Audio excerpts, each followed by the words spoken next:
I guess they split the first two with the road team winning each by more than 20. These teams, part of a 4-team pack, separated by one game from second to the fifth spot out west. That is critical here because the Lakers right now not in a good place. They've lost 3 in a row, tying their longest losing streak this season. They're 0-2 since LeBron's been out with a groin injury. This is game number 2 of a stretch of 6 games in an 8-day span. That is 3 back-to-backs that they're dealing with. And Dave McMenamin is on the scene and joins us now in Denver.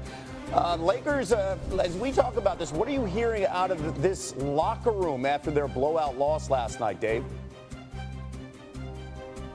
Yeah, Kevin, they are so depleted for tonight's game in Denver. You mentioned, obviously, LeBron James has been out.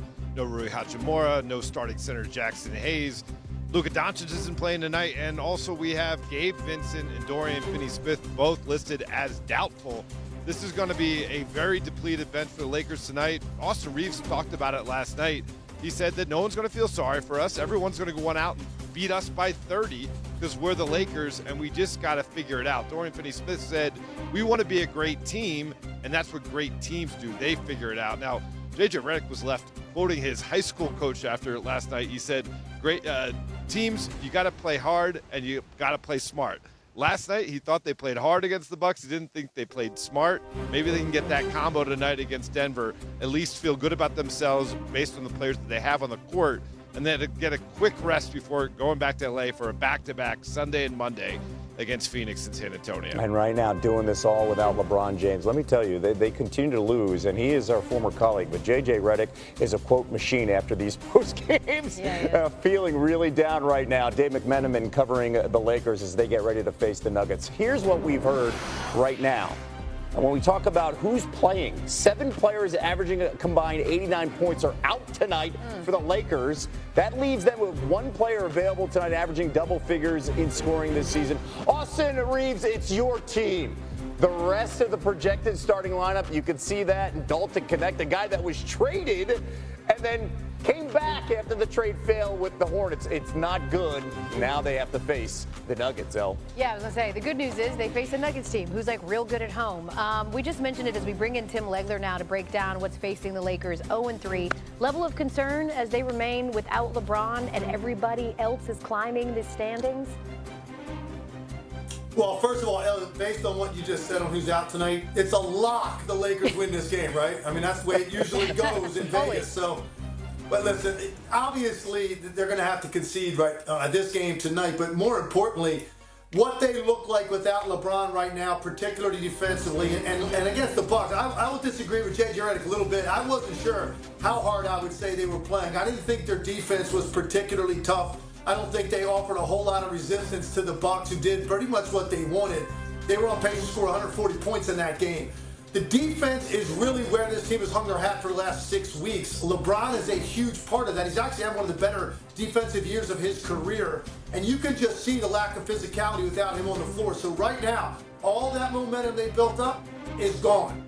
The question that remains is how long will he be out? How far do they fall waiting for him to come back? There's still time to get it together, find their rhythm, and be a threat in the West because of how well they were playing before he got hurt. But right now, this boat is taking on water while they wait for reinforcements to come. I was going to say, it wouldn't be a foregone conclusion that even if they had everyone and were at their full strength, they'd beat the Nuggets. Because if you go back to the 2022-23 season, the Nuggets have won 13 of their last 15 against those very Lakers. On the other end of the spectrum, Lakers losing a lot. Warriors are on a 6-game win streak after beating the Kings last night. Let's talk threat. How big of a threat are they actually in the West, Legs? Listen, I think right now when you look at the Western Conference, you got OKC clearly on a different level than everybody else. I think that spot for number 2 and who is the last team standing is wide open.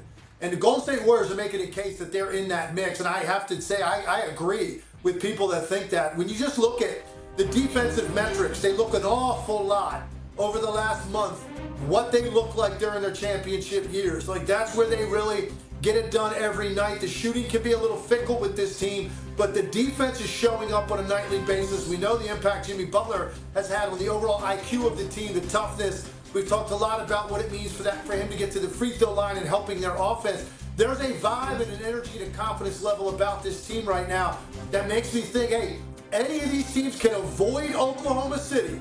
In other words, Don't end up 8. Don't end up 4 or 5. Avoid them as long as you can.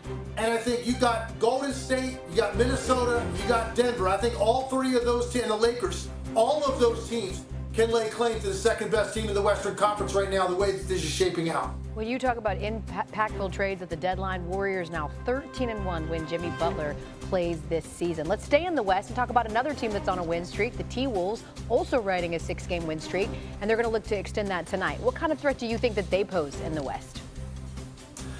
They're looking scary right now, honestly. Their defense has been the 4th best in the league during that stretch over the last 2 weeks. And that's really, if you think about their identity over the last couple of years, that's what it was all about for them. That is really what got it done in that Denver series a year ago when they upset them, winning a Game 7 on the road. Those numbers are starting to look like they did the last couple of years. Here's the good news for Minnesota, too. They've got 7 out of the next 8 at home. And they are virtually on the absolute heels of the Golden State Warriors, trying to get out of the play-in and secure the number 6. Right now, the schedule's in their favor. All those home games, several of those games against lottery teams. Minnesota is finally fully healthy. They've had a lot of different guys out throughout the year. I think we're finally seeing what they are capable of. Defense is back. Everybody's playing. Schedule's favorable. That means Minnesota might be a team to keep an eye on here over the next few weeks. They're also favored tonight against the Magic, 10.5-point favorites in their game. Like a rocket at Christmas, we're showing some legs. Sorry, I had to. As the Timberwolves lurking right behind them. And with that, we bring back Tim Legler. Okay, so who do you see as the biggest threat to the Thunder in the West?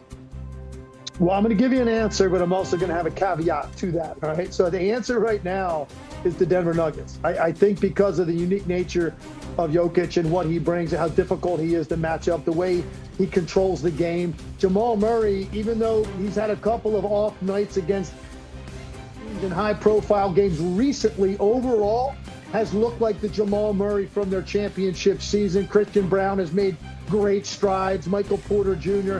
is having one of his best statistical years. So I don't love their depth, but overall I think it's Denver. Now here's the caveat. I think the Lakers, once they get LeBron back, assuming they get him back and they're not too buried in the standings where they have to go on the road for 3 straight rounds, which might be difficult, the Lakers could be the way that they looked before LeBron got hurt.